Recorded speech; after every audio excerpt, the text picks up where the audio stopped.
the way a butterfly changes from an egg to a butterfly. If the egg makes any decision, it won't stand. Because what the butterfly needs are wings. The egg doesn't have wings.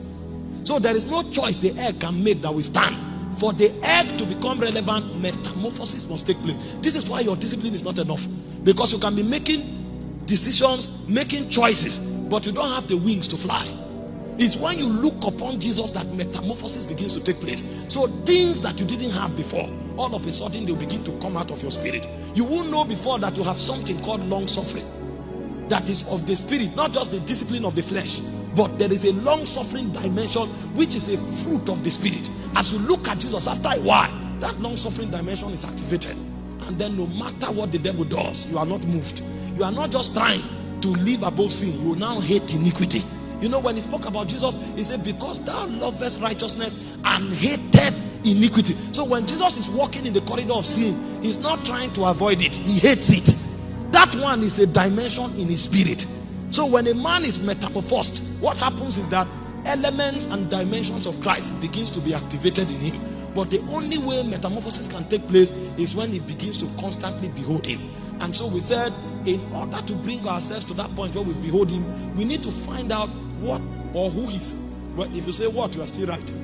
Because he's more than a who. You know, when the psalmist went to heaven, he said, what is man that you are mindful of him? He is more than a who. So the only way we can gaze at him is to find out what he says he is. So by the time we are studying what and who he says he is, we will have access to glean certain dimensions of his reality. And I said, when they asked him, he said, I am. They looked at him and said, you are proud. Why are you talking like this? Who do you think you are? He said, Abraham, your father saw my day and he rejoiced in him. He said, you are not yet 50 years old. You say Abraham saw your day. He said, before Abraham was, I am. The Jews understand that he wasn't saying I was. If he said I was, they would have said you are mad.